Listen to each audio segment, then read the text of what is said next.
Mark Brandenburg, welcome to the show. Thanks, Patrick, for having me. Finally got our schedule to work out. I'm very happy to be here this afternoon with Yes, you. the stars have aligned. It's not an easy thing to do when you're globetrotting and hopping all over the country like you. But let's start out with the legal stuff that you have to talk about. Yeah, I just wanted to get this out of the way, and I appreciate it giving me the time to do it. So the views of this is a endeavor of mine. Writing this book is of my own creation. It's fictional, obviously, and it's done independently of me. It has been reviewed by the U.S. Secret Service legal and uh, uh, media relations teams. And so basically, I just want to make it clear to the listeners and to yourself that these are my views. They're not the views of the U.S. Secret Service. I do not represent the U.S. Secret Service with views on these matters. These are only my personal views. I will share some anecdotes and stories, and I'm going to avoid going into any of our procedures or compromising any of our activities in that manner. So there's the legalese stuff out of the way, and now we can Yeah, dig in. yeah, we're definitely not going to do anything that would compromise your safety, agent safeties, and of course the people that you're protecting.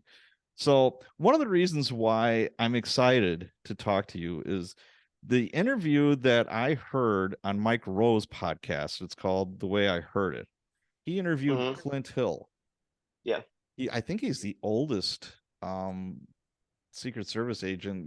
He's retired, obviously, but he was in that iconic photo of when JFK got assassinated, and he was running Hmm. after the limo when Jackie was like on the trunk on the back, Correct. and Yeah, he's but I've actually had the good fortune of meeting Agent Hill on a did you couple of really? occasions. Yes, I talked to him very briefly. There was uh I can't remember what the event was, but he was in the just outside the White House, and he met with a few agents. And as you can imagine, with his history um in prominence within the agency, it's I almost can't believe he's real when you see him because he's been such an indelible part of our history, but of American history because of that day. Right.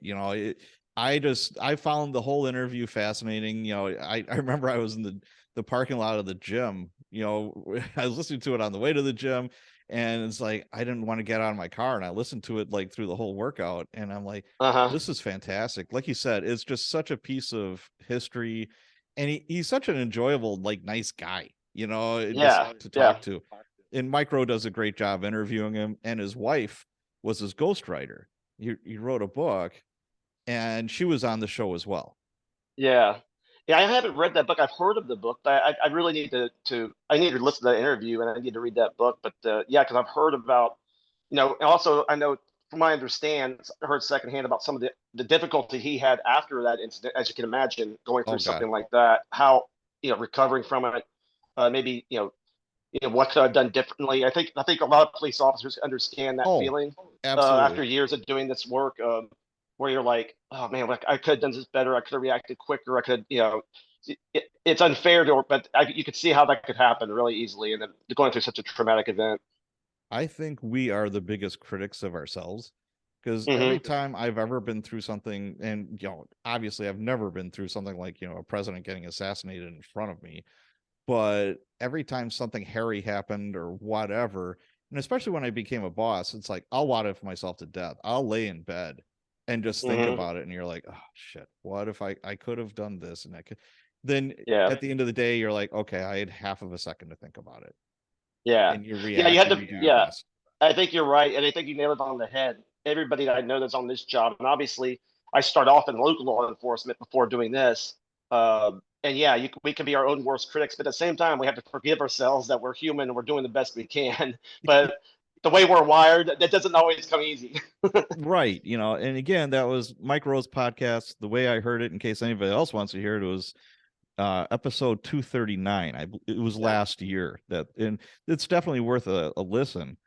And one of the things that popped out was, I heard the podcast and I started doing some homework.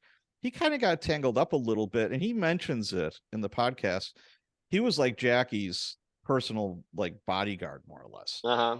and he would go on vacations in Europe with her, etc.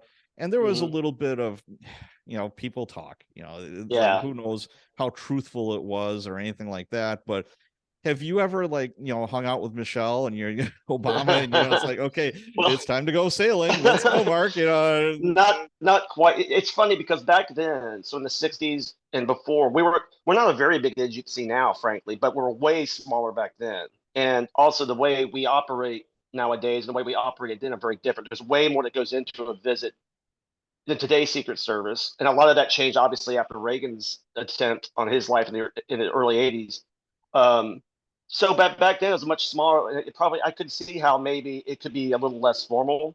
Um, the one thing you'll see now is if I do smaller details with, let's say, a form, different, let's say DHS secretary or the Treasury secretary, those tend to be smaller details. If you work with them for a year or two, you do get to know them.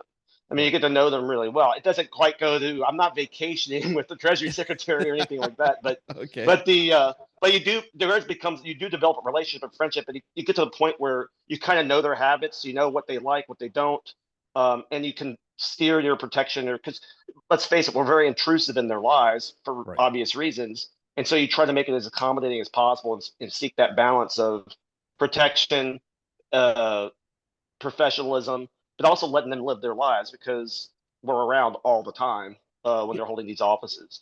yeah, I don't think anybody, me included, would want somebody with me all the time. That would drive me bananas. Yeah, and you think about like the Bush daughters or the Obama's daughters when they were there. They were very young, so those all the striking that balance with everybody, whatever the protectee is, there's always some concerns or things that you're gonna take into account for everybody. And you just gotta learn as you go, and being but the one thing I will say is, in my experience of 21 years of being a Secret Service agent, the protectees I've had have been all very polite, professional, appreciative of us. I've never had an incident really where, they blew up on me or anything like that. Even if they had a stressful day, they always treat us really well, which is kind of a nice thing. Interesting. So let me get this out of the way. Is I would think one of the pinnacles of a Secret Service agent's career would be, protecting the president. Who Yeah. who picks that? How does that happen? Does the president handpick these people, or does like the agent in No. charge do it, or how does that work? Well, so basically, you go through phases in your career. So I was a police officer at Olathe, Kansas Police Department, which is a suburb of Kansas City, for 5 years, from about '96 to '01. Then I went to Chicago, your hometown, Yep. original hometown, and I was on the field office there. We investigate financial crimes, typically anything from bank fraud to identity theft, various things, and you get pulled for protection assignments while you're doing that. That's your first phase. Those are the new agents.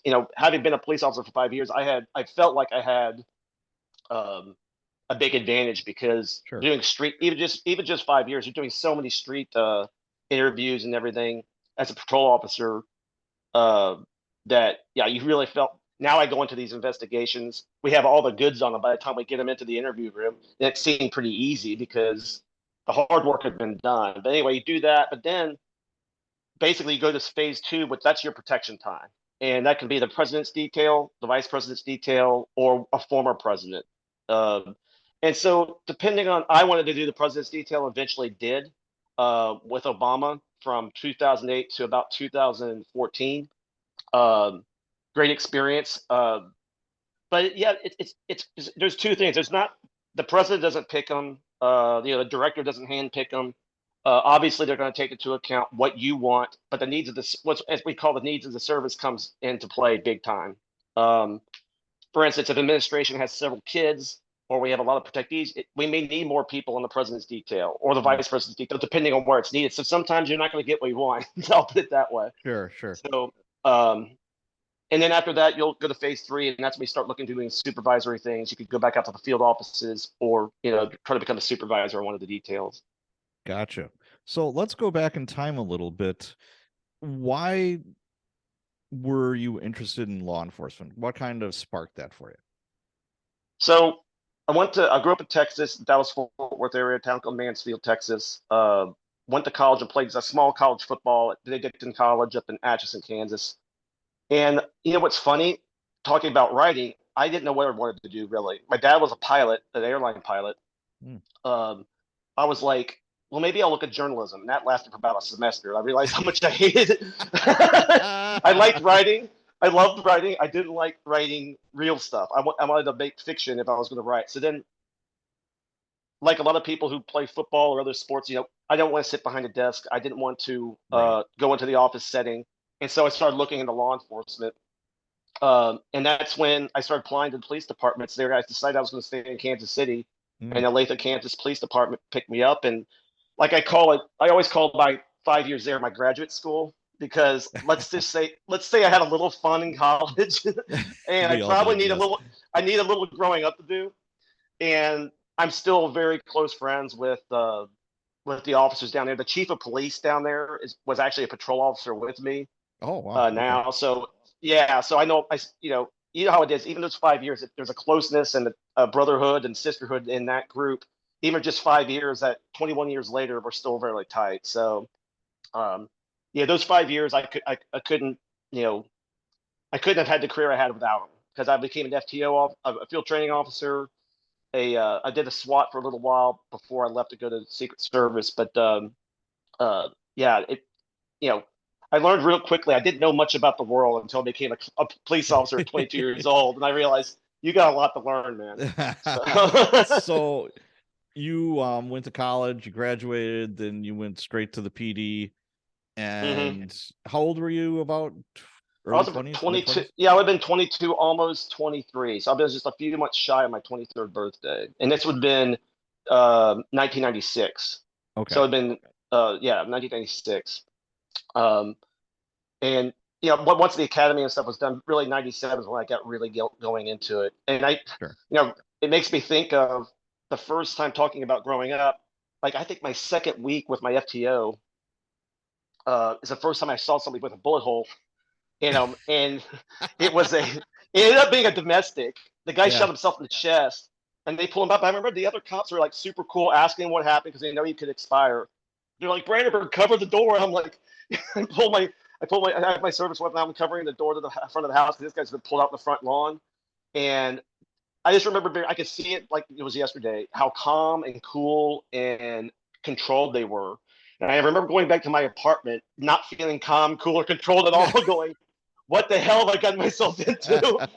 Because I was, once again, it was like my second week of training, I think it was. So, Now, but how big of a city were you policing in?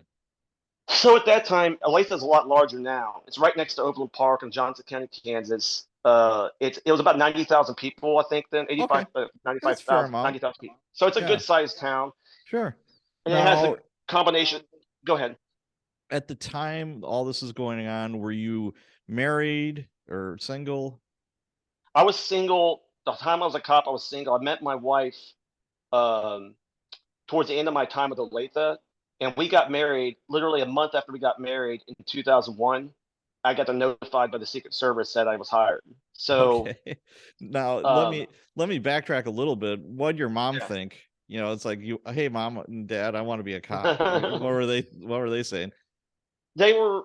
It's funny because they were, of course, they were supportive about it.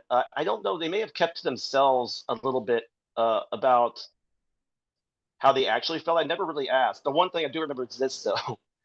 When I did get hired by the Secret Service, of course, this has been a process going for a long time. And I go, Mom, I got hired by the Secret Service, but I got to move to Chicago. And she's like, oh my God, is that dangerous? I go, Mom, I've been a street cop for 5 years. I go, trust me, I'm going to be way safer as a Secret Service agent. But Oh, that's funny. Yeah, that was my second question was going to be, it's like, what do they think? It's like, okay, you're a cop, that's inherently dangerous, especially, you're a patrol officer. yeah, You never know what you're going to go up against, and you just never know. yeah, And hey mom, now I'm going to be a Secret Service agent where I'm really going to be putting my bacon on the line here. What did she yeah. say about that? Well, yeah, she was that. I was funny. I just found her reaction funny because I just knew by then that being a street cop's way more dangerous because, like you said, everything's happening. You don't have as much control over it. Whereas, in the federal, as a agent in the Secret Service, I mean, we try to have control of everything, and so Sure. we're going to plan ahead and do that. We're not put into these situations very often. Now, the uniform division obviously is different, but I'm just talking on the agent side.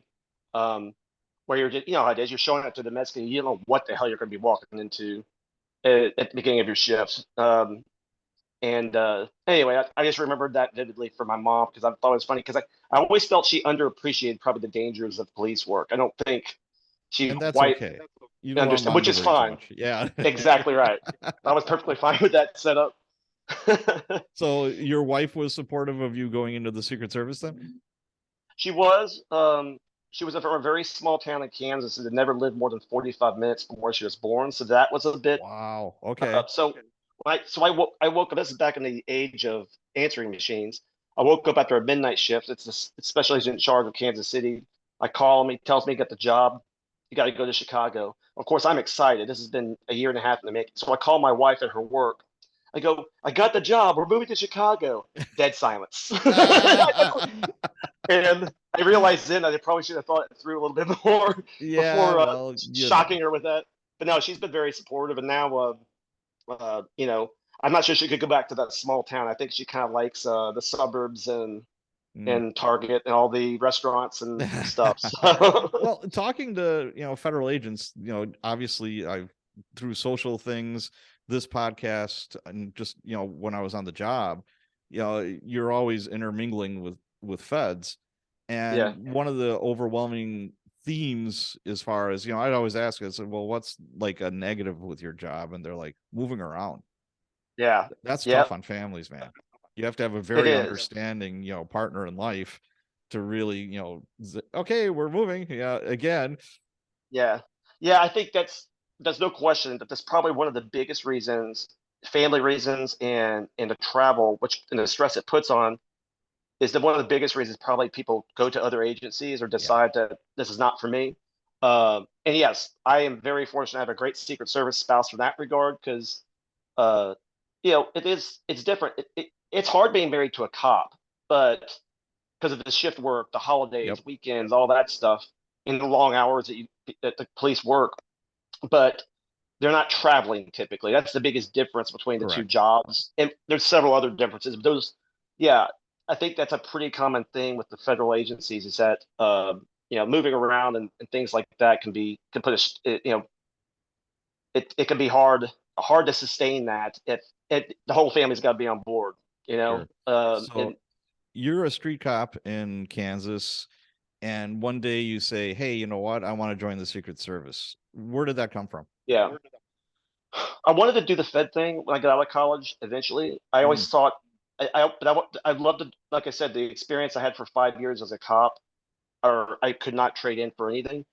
Well, we did a search warrant. So the Secret Service guys at the Kansas City field office, they had a guy, and he had some other history, but they were doing a financial crimes. But he had some other. He was delving in all kinds of stuff. So he was a dangerous guy.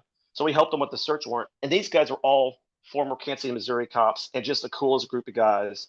And I was like, it kind of planted the seeds. Like I was already thinking about Secret mm. Service, FBI, something like along those lines, and that just kind of solidified it because I was like, these guys were just like normal cops. They were Secret Service guys, but they had all been cops before, and that just made an impression on me when I was probably 25 or so at the time. Um, I so that would was the thing that kind of planted the seed in my head. Gotcha. Yeah, I'll tell you this, and other cops will say the same thing that I'm saying is we can spot a federal agent that has been a cop before they were a federal agent from a mile away. Yeah, Especially, like something that's even semi-tactical or kind of hairy or whatever. yeah, Coppers who have done it on the street compared to the agents who have just been through training, yeah, et cetera. And, a lot of these jobs, they're more or less desk jobs. You yeah, do go out in the yeah, field and everything, but you're going out in the field when everything's done and over with. You know, yeah, there's and there's not much danger going on. You're an investigator. That's your yeah, role. I mean, yeah, you have to go hunt down the bad guy, but a lot of times somebody else gets them. There's a warrant out for their arrest or whatever, hmm and somebody else winds up snatching them up. That doesn't mean that there isn't, danger involved, but boy, can we tell the difference. No, I think as a being a former cop when I came on, and to the credit of some, I knew guys. We would go do interviews at houses or whatever, in Chicago, and this one guy, great guy, that wasn't a cop before, he was picking up on some of the things I was doing that as a street cop, you just do instinctively, just Yep. safety checks, just a certain questions you may ask, whether it's just blading your gun away from them, just like Yeah. just the way you handled yourself. I mean, just rolling up there, I'm still taking my seatbelt off before the car stops. Oh yeah. And I still do that to this day, even though I've been a cop for 21 years. But little things like that. Yeah, you can tell a difference. You can definitely tell a difference because also just the amount of reps local police officers get in these situations. You're going through these situations all the time, and you just can't replicate that Right. as an 1811 in the federal government agency. It just doesn't happen that often. So when you first joined the Secret Service, what was like your ultimate goal? Or did you have one? You're just happy that you got hired and you got on. Well, of course, yeah, I mean, everybody knows what a brochure is. Everybody wants to be on Air Force One and work at the Sure. White House and wear cool sunglasses and just look generally badass. So, especially as a 20-something-year-old guy who Oh, just got on, absolutely. Yeah. and so of course those are the things I want to do. But I mean, I'll be honest with you. When I first got the job, I'll put it this way: the pay I was making at that time in a suburb of Kansas City, I mean, to doing the Secret Service thing, I was kind of in disbelief at first, just because I can't believe I'm doing this. Because at the time Bush was still in office, and we would fly us down to Crawford, Texas, to stand post on his ranch, and I'm like sitting here going, I was a street cop just like 2 years ago, and here I am at the president's ranch in Crawford, Texas. So it's kind of a surreal experience for a young agent. Gotcha. Now you get hired and you go to I think they call it FLETC in Yeah, Georgia, and your second day of training, 9/11 happens. yeah, Could you kind of tell yes, us what that was like? yeah. It was so second day of training was a Tuesday, obviously, at the Federal Law Enforcement Training Center in Glynco, Georgia.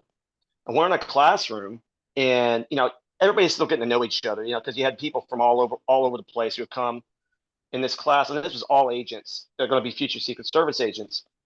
And somebody comes into the classroom and is like, somebody flew a plane into a tower, and then we're thinking like a Cessna or something like that. No Sure. one's thinking like a jumbo jet. And then somebody comes in and a little while later and says they just blew up the World Trade, and we all ran out into the hall and looked up. There's a mounted television, Mhm. and we're watching this. And one of the guys in the class was a former NYPD guy, and you can imagine how Wow. emotional he was. Yeah. And nobody, how it was. Everybody, no one knew what to think. Um, it was just so surreal. Well, classes were canceled for the next few days, and you want to talk about a bunch of young uh, agents who were fired up. We Oh. PT'd as hard on our own time. We were PT. We were going to take over, Afghanistan ourselves. Like we were Oh yeah. training Put so put hard. me in, coach. Come on, let's go. Everybody's yeah. Yeah. Everybody's fired up, and I think it was when we went back to class a few days later. A former Marine comes in who's an agent now, and I'm not going to repeat on here what he said, but Oh, let's you just say can. You can say whatever you want. okay. Well, he basically said something to the effect of, "If killing every single living thing in the Middle East saves one American life, I'm for it." is the ending of what he said. Sure. But he was fired up, and if people who knew where they were at back then, how everybody felt at that time. I mean, everybody's blood was up Oh yeah. because it just none of us had ever seen anything like that, and but yeah, but it definitely, in my mind, being a new agent, man, you talk about refocusing, like this is real, and this is what we're getting into. So, yeah, it was just a very surreal time. Gotcha. So your first assignment was financial crimes in Chicago. Was that boring? Correct. Did you find it boring? I didn't find it boring. I found the investigations interesting because you're Like trying to what kind piece of all this stuff. investigations were you doing? Like we were doing now. Granted, I haven't. A lot's changed since then. I've been in protection now for like 15 years. So if you talk to an agent now who's doing it, they're probably doing more, uh, you know, cyber and those type of things Oh yeah, I bet. Yeah. fraud. But back then, you would see a lot of. We had mortgage fraud stuff. We had lots of identity theft, bank fraud. Now, in Chicago, to get prosecution, you had to meet a threshold and stuff. Mhm. Um, So that could be hard to do, but when you've got a really good case, and if you had a good assistant U.S. attorney, it could be really fun. Now, granted, obviously, it's not going to be as sexy as going after, Right. other type of individuals, but it wasn't unusual for those guys to be involved in other things too. So yeah, I enjoyed it. Obviously, I've been in protection now for, like I said, the majority of my career. So obviously, that's what I kind of gravitated towards. Yeah. But I think the investigations are fun, and I think that's really good too from an agency's perspective. Is that's how you can identify sometimes some of your best agents. It's like Mm, how they conduct themselves in investigations. sure. Can they problem solve? How can they write? Can they do those things? Because typically you see a good investigative agent becomes a good protection agent, and that's kind of, I think, where and that's been my experience, Hmm. because it's organization, it's intelligence, it's motivation, it's all those things combined. um, and so, you do that for a few years now. I don't know what the phase one guys, how long they're there. I was there 7 years, which is a little longer. Nowadays it's going to be a little shorter than that before you go to your second phase in protection. Gotcha. But See, I always thought that, you didn't do a lot of financial crimes. I knew you did counterfeiting. That was like a big part of yeah, Secret Service. yeah, But as yeah. far as financial crime, I think FBI. I don't think Secret Yeah, Service. well, there's a lot of crossover, a lot of stuff that obviously the FBI is much larger than we are, and obviously Right. they're devoted to, obviously those type of investigations. Uh, but we were founded. What talking about counterfeiting? I mean, that's what we were founded for, is to Right. combat counterfeiting. And so, I don't think counterfeiting is really a thing much now anymore. I don't imagine, because there's so many ways to defraud people. But uh, no, I think there are still some overseas issues with that. But once again, not really my strong point anymore, because I've been so far removed from it. But yeah, so I think it's a valuable thing to have those investigations, uh, because I think it does, it does help bring the agents along. And then look, if you're done with protection and you go back out to the field, you're going to be doing those things again. So it's a good way to start. I think the first phase is to get those guys, the young agents, some reps doing those type of crimes. It was about maybe, oh God, 15 years ago, maybe, yeah, right around there, maybe 10, 15 years ago. I'm working in Milwaukee as a boss, and I get called, and I brought this up. I interviewed Mike Roach on my show. He's a retired Uh-huh. Secret Service agent. Yeah. And I tease him. I call him Mike Roche. He likes that. But anyways, I told him my only experience I had with the Secret Service as far as counterfeiting stuff goes was we got called to back up a Secret Service agent. I'm like, oh, cool. You know, Yeah. so we haul ass to some house in the middle of the Yeah. ghetto, and it's one dude, wearing jeans and a t-shirt, and he's got the little badge, and I'm like, hi. He says, yeah. He says, I got a knock on the door. He said they're printing money in there, and I'm like, oh, okay. So we go, and I was expecting something really cool. It was two mopes with a computer and a printer. Yeah, and I'm like, okay, this Yeah. is really anticlimactic. Come on, man. So that was, Yeah. he called his So agent. what time period do you think that was about when you 10, had 15 that years call? ago, something like that. Just curious. Yeah, it was about 10, Yeah. 15 years ago. He was Yeah. out of Chicago. Yeah. Yeah. He was Huh. out of Chicago. So that's what, sparks my memory is, and I just noticed he had a cool gun, and he had a really high speed cell phone. It was a lot nicer than ours. And, he had to call his boss about X, Y, or Z. Hey, do you mind taking these guys in? He says, I'll take care of the evidence. So I'm like, yeah, sure. No problem. Yeah. You had no issue. Yeah. Yeah. I think back in the day, some of the counterfeiting stuff could be really sophisticated, or then other ones are just like that guy, like Yeah. very unsophisticated. It was very unsophisticated. Yes. It's like Monopoly money. It's printing Yeah, up. pretty much. And I'm just like, well, we get called, I don't think a day went by where we didn't get called for, counterfeit bills, like at, a local, gas Yeah. station or convenience store, and they'd call us, and you just Yeah. confiscated the money, and it would go to the Secret Service eventually, it'd be placed into Yeah. evidence. And if you could put a case on it, great. But most of the time, there's no way. Yeah. Yeah.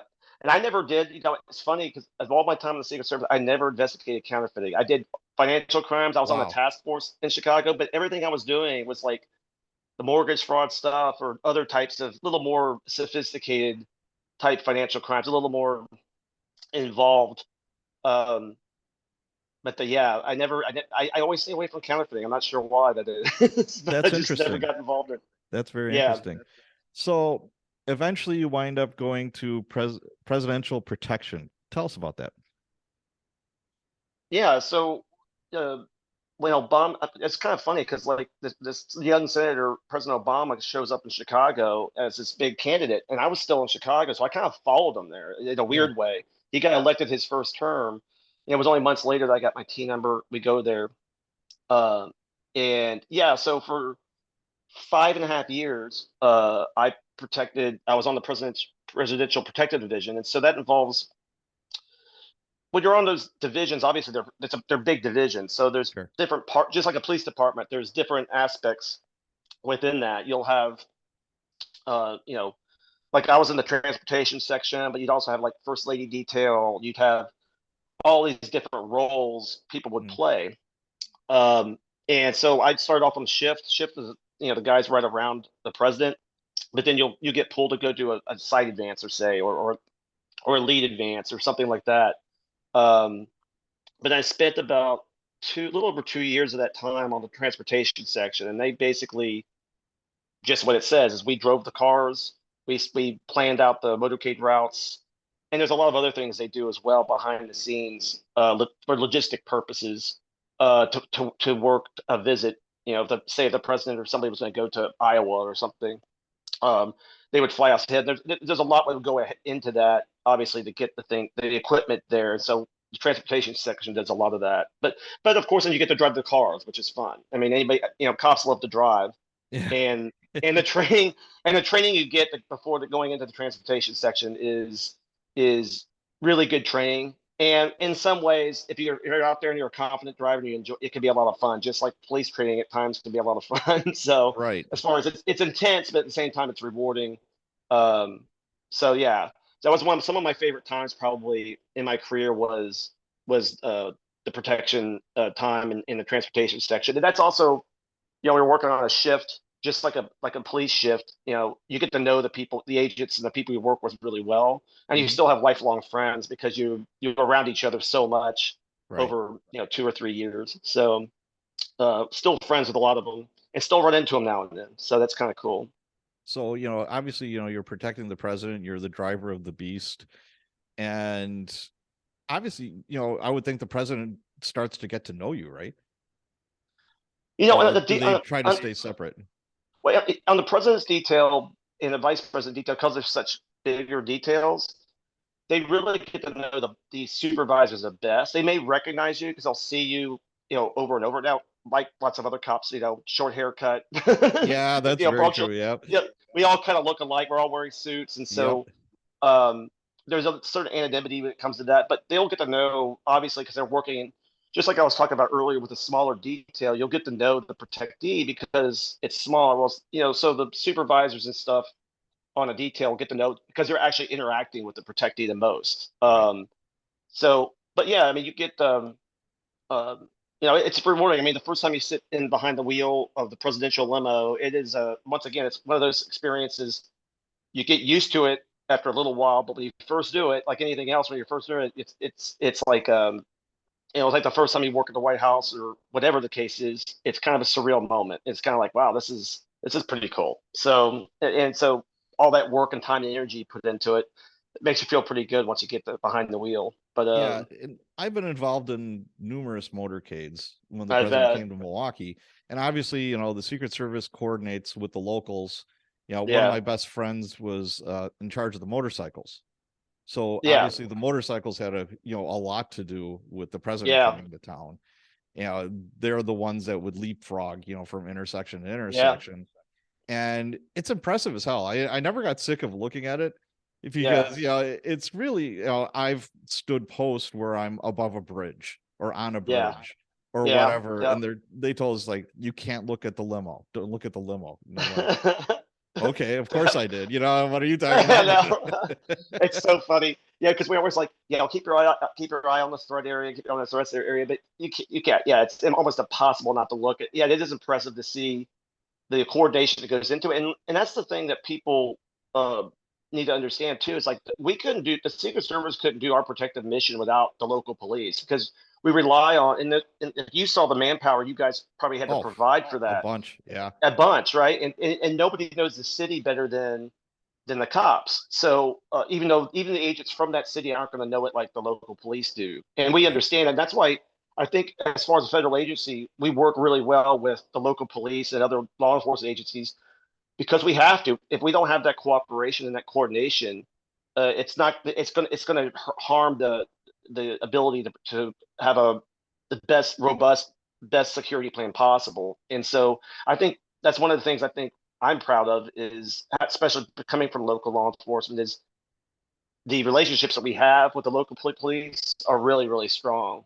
And that's an important aspect of what we do is making sure we have those strong ties Yeah. with the local Now, guys and the state guys and everybody else. when you're driving the Beast, do you have GPS? I mean, obviously there's like local cops in the area that you could follow. You're not taking the lead in the limo, but do you you ever get lost? It's like, oh What shit, where the hell am I? what you learn having, and that's why you have an advanced agent. You learn you have all kinds of contingencies and you have all kinds of plans in place. Sure. So you're well aware of how what needs to be done if something were to happen. So that's the reason why though you send people out ahead of time and you have to do that. So um, yeah, so yeah, with the plans that they have in place, and you've seen the motorcades, you've seen all the assets that are involved in it, and also there's also constant communication during those type of movements and things. So no, it's so well thought out when they're doing these advances that uh, they really do have everything kind of a contingency for any problems that could arise. And hopefully, once again, what you're hoping, of course, is that the plan was so well done that the difficulty or the chances of some sort of incident taking place have been minimized to a very very large degree. Right. And But obviously, what but you have to have those plans in place just in case, of yeah, and course. what people don't understand is that, all these contingencies and all this planning also includes cops like being stationed by the foot of a bridge. Yeah, That, okay, the motorcade's going over this bridge. So guess what? We have X amount of cops at positions where if somebody's going to blow it up, they're sitting there until everything's yeah, done but and over yeah, with. I think people would be. Yeah, I think the average person would be surprised by how much thought goes into the potential problems over time. Obviously, we've built up our ability to, you know, there's a million contingencies and things. I remember being a new transportation agent, and you're planning it out, and you're just hoping you're not missing anything. It's like, Right. and because and you're that's the reason why also you have supervisors and stuff because get some more eyes on it and go, hey, what about this or what about that? Because to your point, yeah, especially if you have a longer motorcade, there's going to be obviously just adds more and more um, possible issues that you're going to come across. They could be anything from railroad tracks to bridges, to your Yeah. point, or Just anything else in between, culverts, you yep. name it. And a word of warning to citizens that may be listening to the show: don't come up to a cop when he's like guarding that bridge or whatever, because he doesn't know if you're a threat or not. It's like Yeah, I would get citizens who's like, oh, he was really rude, and I'm like, yeah. yeah, Did he tell you to leave? Yes, but I wanted to keep it. I wanted to talk. No, no, and no. yeah. And I This is can not imagine. social time. This is not fun time. This is, Yeah, hey, I'm guarding the president time. I don't know if in your backpack if you have a bomb or not. I don't know what your intention yeah, is. yeah. And so, and you're right, and also because it's such a curiosity when they have these visits Right. that I can't imagine. And the amount of interactions the local police have to deal with, and of course that we're not even talking about protesters and other such Right. Right. incidents, that are a whole nother thing. So there's all these things that have come up, and people, to your point, um, yeah, to the good-hearted citizen who doesn't want to do Yes. anything bad, Yes. Right. leave the cops alone so they can do their job. Exactly. So getting back to the Beast, I know you can't share like technical stuff, whatever. Yeah, I get it. But, all you have to do is Google it. And it's yeah, what, a 15,000-pound vehicle or something along those lines. yeah. They're very careful not to devolve any of the information about it, so I can't talk about any of the features of the vehicle itself. I Right. mean, looking from the outside, the one thing I will say is, I think that uh, over the years, the new iterations of the presidential limo have gotten better. I think the engineers and the people that do this have gotten better and better at it. It's actually easier to, even though it's much larger, it's actually easier to drive than the ones from say 10 years ago. Okay. So they've done a really good job with it, but that specifics and statistics and that sort of thing I can't talk about. But Right. but it is yeah, I'll put it this way: if you were to go behind the wheel and drive it, I think people would be surprised how well designed and how well engineered it is. Like But, you know, what kind of training did you have to do to learn how to drive that big well, beast? a lot of it is learning. It always takes a little time for people to learn how to driving any type of armored vehicle, whether it's a suburban or it's not like driving. If there's armor on it, just because of weight, obviously, Sure. the vehicle dynamics are going to be different. Like Mhm. if you're turning and those type of things, it's not driving your old Crown Vic or like driving your any other car. So a lot of the training does center around initially just driver dynamics.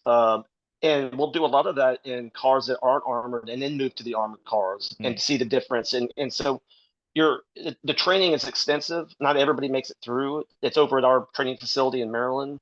And I'll tell you what, you know, uh, and like I said, I think before you even go to something that kind of assignment, you better have a certain level of confidence in your driving already. You know how it is. Some people Sure. are more comfortable with the vehicle and its dynamics, its dimensions, and if you don't already have that base, and most cops do. I mean, most of the cops that if you're driven code through a city and stuff, you're going to learn how that vehicle Sure. maneuvers and operates. And it's kind of the same idea. It's like doing that, but then okay, now let's start figuring out something this large and this heavy. Um, how it's going to operate in those same situations, and that's the reason why the training is so extensive for that role. Gotcha. So I asked Mike this, and I'm going to ask you this. What's the importance of staying politically neutral, and how do you do it? Well, as the saying goes, you elect them, we protect them. So, Yeah. so it's very important. I think and it's funny you bring that up because one of the things when I wrote this book is because there is politics in it, but I purposely tried to play it right down the middle where if you Sure. read it, you don't go away knowing my political stance on anything. I think it's very because whether it's you don't want to give the impression it's the impression at any time that you have a favorite, um, whether it's the Democrats or Republicans, right or left, any of those type of things. You really have to be neutral. Now, everybody has their own political leanings and stuff, but you really need to provide that to yourself. Because I remember, like, I told my wife a long time ago, don't you ever put a sticker on our car or put a sign in our lawn, whoever you want to vote for, and I go, don't ever Right. do it because the neighbors are going to know what you do for a living, and you don't want to give that single. And really, I think that's one of the questions I've always been asked by people outside the job is they'll ask you, does it make any difference if you say something politically or whatever? It really doesn't. You don't think about it when you're in when you're working the president or vice president, whomever. Uh, you're not thinking about politics. You really aren't. It's just not something that comes up, and it's hard for people to, especially today's politics with the partisanship being what it Right. is and the polarization. It's hard for people to understand that, but it's really not something that crosses your mind at all.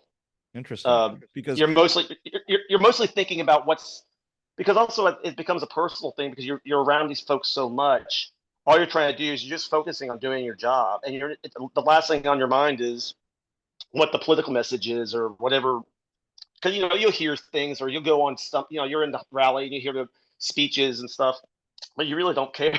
You're really just okay. focusing on what you're doing. Yeah, because it's hard when in politics is politics, obviously. Yeah, And you'll have some candidates or some presidents even that are pretty anti-police or pro-police, either way. So that'd be yeah, pretty tough for me to be like, oh, okay, you don't like me, asshole, all right, well. yeah.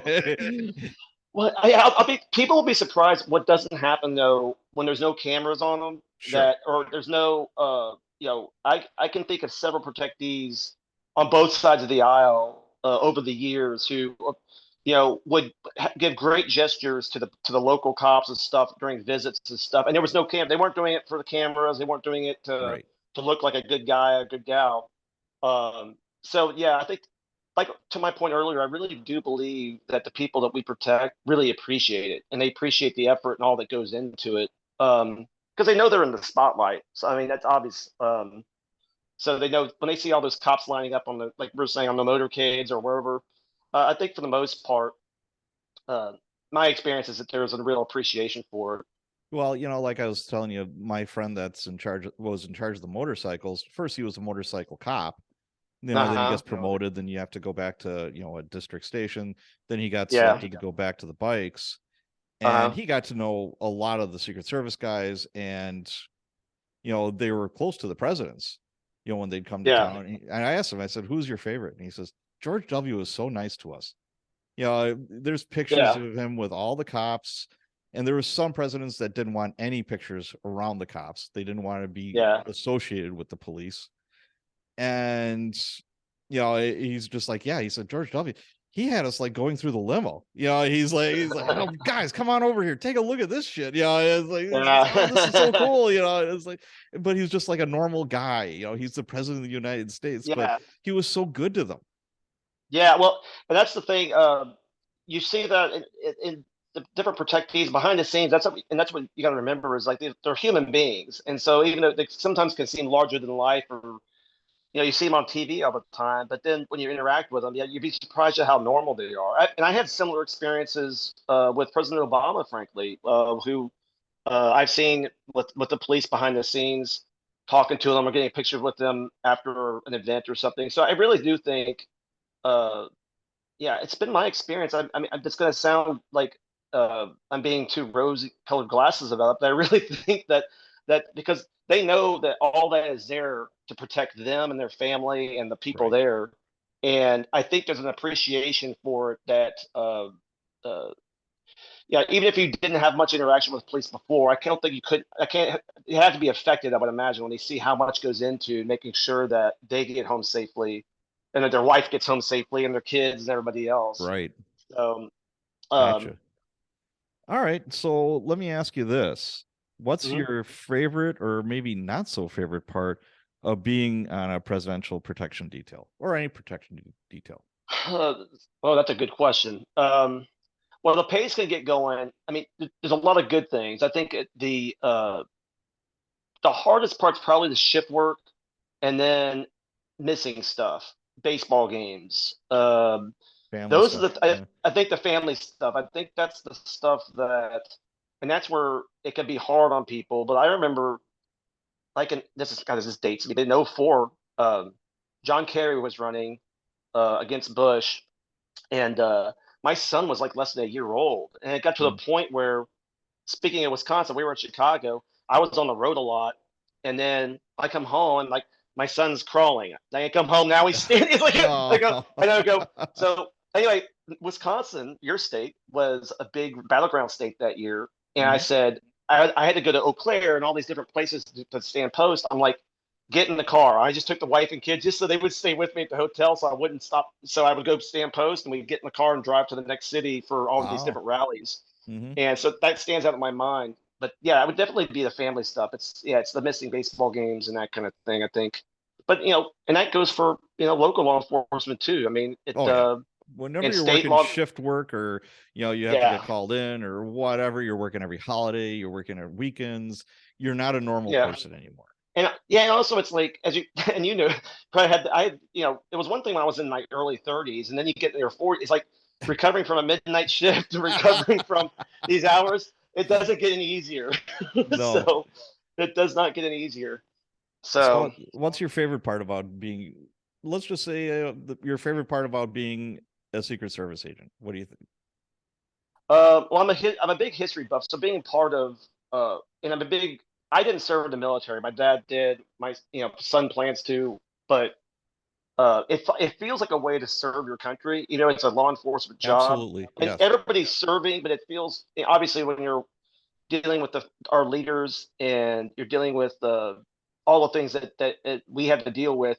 It does give you pride, and that's why I think you can put up with some of the things that are a little more difficult because then next thing you know, I always put it this way.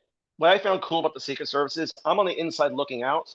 Everybody else is on the outside looking in, whether that's in the White House and I'm looking out and I see the the north fence line filled with tourists on a sunny day, or you're pulling up, Air Force One's pulling into the tarmac somewhere, and you see the throngs of people over there. It's a really cool feeling. It's a really special feeling to feel like you're part of this big thing, and Sure. I'd probably the thing that gives me most pride about the career that I've had. Okay, let me ask you this then. Say somebody's listening to this podcast and they want to be a Secret Service agent. What do you think would be some of the best practices or what they could do to prepare themselves for it? Great question. I think obviously, I mean, some of the things that bounces people, and you probably see the same thing in law enforcement, but we do a very extensive background and we do very extensive the polygraph. I swear to God, when I did my polygraph all those years ago, they had me convinced I was lying. Like I had some subconscious thing. And I'm like, dude, I'm telling you the truth. But they had completely mind effed me so badly that Yeah, I was like, God damn, I'm gonna fail this. that's funny. But anyway, so so you got to you really do have to live a good life in the sense of staying. I always tell this to younger people because a lot of times they'll ask, college age people and stuff. I go, you're going to have the answer to some of the stuff you're doing now. If you're doing stupid shit and you're taking drugs or you're doing stuff you shouldn't be doing, you're going to have the answer to it. And it's even if you don't get arrested for it, you're going to answer to it Oh to a yeah. degree. And so I said, try to live a clean life, stay in shape, and then try to set yourself up to put yourself in a position where um, you're good. The Secret Service or any agency for that matter is going to look at you and go, this is the type of person we want. But I go, it doesn't. It's got to be a conscious effort. You can't just uh, think you're going to apply and it's just going to get in. It's got to be a whole life. You got to put your life together in a way that by the time you get to that point where you're applying, you can say with certainty, okay, I've conducted myself the proper way to put myself in trust where I can wear a sidearm next to the president of the United States. Right. Because it's a heavy burden. And I will say this on a side note, I'm really impressed with the Secret Service agents we hired, the young agents we have now. I'm super impressed with. So I feel like that's one thing our agency is doing well. Every agency could use more people, but the one thing I can know with certainty is we're hiring really good people, and that's encouraging because it's easy to lump a generation all together, and there's a lot Sure. of good kids out there in this generation. All right. Well, let me ask you, what are some of the common errors you see in TV and movies when it comes to Secret Service?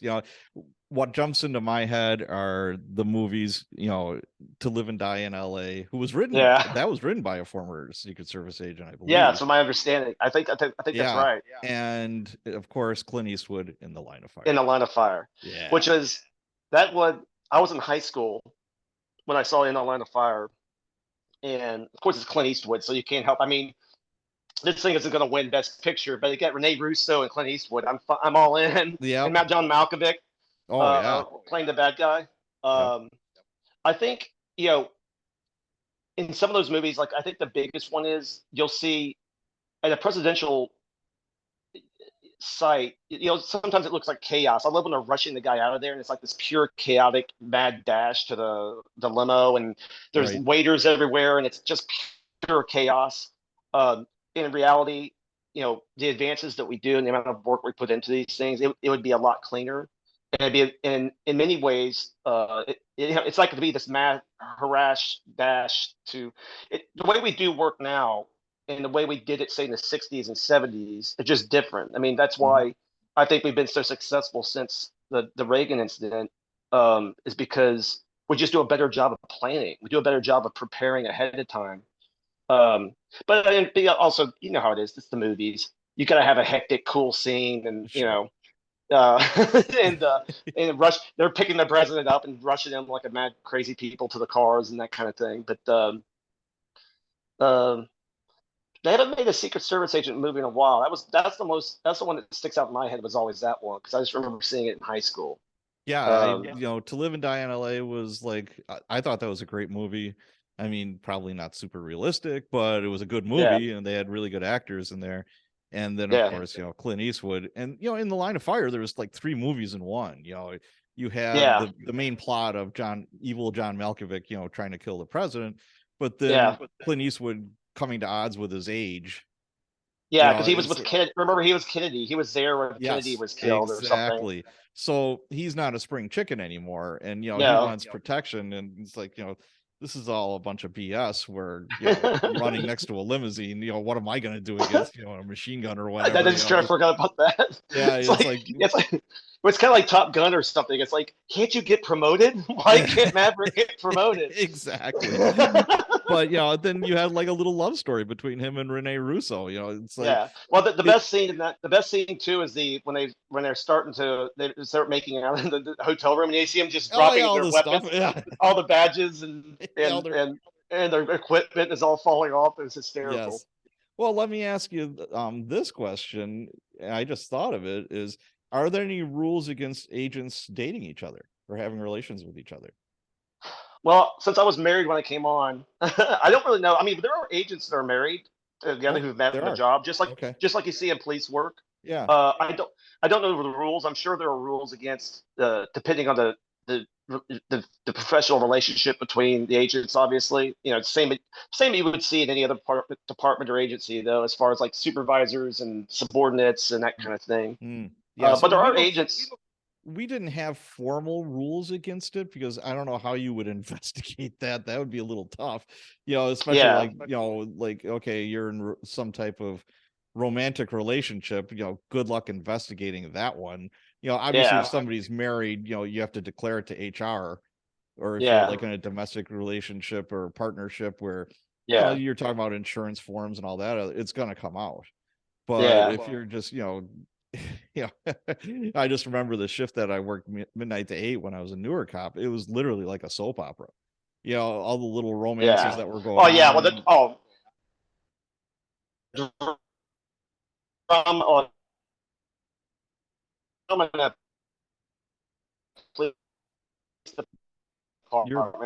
You're breaking up now.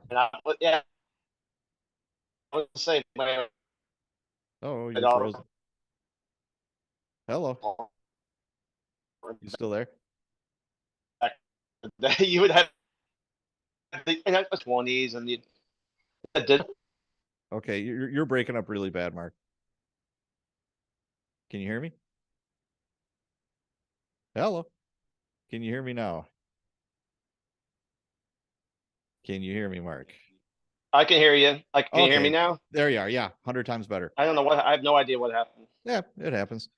So, and I'll edit it out. No big deal. So, yeah, why don't you kind of back up to what you were saying? I lost you. Yeah, no, I was just saying that what was it? Oh, with some of the we're talking about, the police departments and some of the drama and some,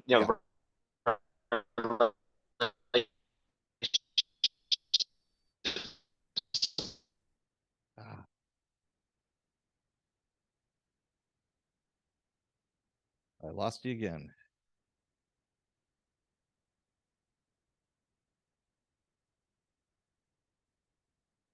Yeah, I lost you. You're frozen.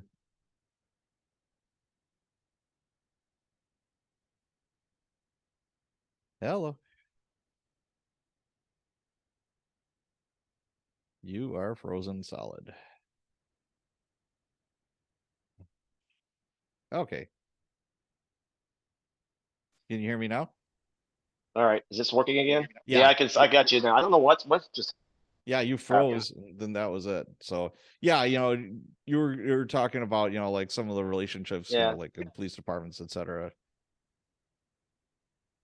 Yeah. It says my connection's unstable. I'm not sure why.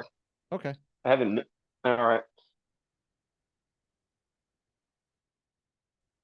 Okay. Can you hear me still? Yeah, I can hear you. Okay. Yeah. So, I mean, like I said, I think it's, with police work or any type of law enforcement job, because you're around each other so much, especially as younger cops and stuff like that, there's going to be relationships that come about and stuff. I honestly don't know how agents can I don't know how I could I'm not sure I could ever marry a cop. Oh God, no. Nope. I got we only need one crazy person in the house. We don't need two. So. Exactly. Oh man. All right. Well, tell you what, I've got some Facebook questions from my group. Let me roll over there real quick. Okay. All right. Okay, honorary quarter. Favorite memory from your career? Favorite memory. One of them is when I got done with the president's detail. My wife and my son, who was only like 10 at the time, got to go to the Oval Office and get a picture with President Obama. Oh, is that cool? And Wow. they do that when you finish the detail time. Yeah. And then, so my son, who didn't really fully appreciate what I did for a living, is like, looks at me, he goes, "You work here?" He was like, "You work here?" I go, "Yeah, I work here." And we go in there. And President Obama was great, gives him a coin, and we go out and he talks to him about, because right before he walks in, my son's like, "I'm kind of nervous." I go, "Well, he'll ask you about what grade you're in, stuff like that." So he does that. We get our picture. We go out into the Rose Garden after we leave, and my son looks up at me and goes, "You know what, Dad? Barack Obama's really nice." Yeah. So it was just a great way. It was a great way to finish my time on the president's detail, and it's a Good. great, it's a great picture that we still have. So very cool. Nice. That's awesome. Best lesson for civilians? Best lessons for civilians. How do I interpret that? Yeah, Like, I'm trying. You know what? I'm not exactly sure. So let's move on to what lessons did he take from his career in law enforcement that he used to write his book? oh, that's a good one. Yeah. So basically, I mean, obviously, having been in law enforcement now 26 years or so, uh, a lot was drawn from. I think of some of the biggest things is personalities, the way police officers talk, and act. I mean, like you said, you can usually pick out the former cop, who when you're Oh working with yeah. a federal agent, because there are certain personality traits that do obviously run through the blood of people in this line of work.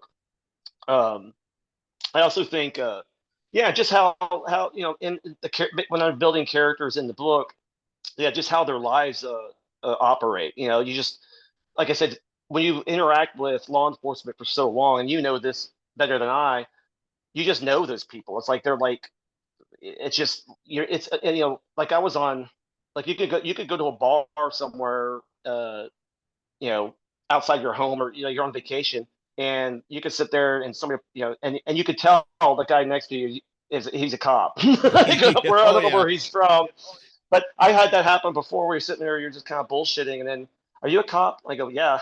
It's like, and he might be he's from some other place across the country, and we just happen to be at this, beachside bar or something. But yeah, Right. there's just something you can pick out, and I think that that shows in the book, and makes the characters believable. Plus, just knowing, the vernacular and how Sure. how it all Absolutely. works, I think helps a lot. So Honore also asks, is this the is regarding your book? Is it a first in a series or is it going to be a standalone? It's gonna be a series, but they can stand on their own, because it's, the book itself is Fence Jumper, is about a suspended Secret Service agent for a sex scandal in South America, who Gee, where'd that come from? who yeah, exactly, yeah, art entertaining life.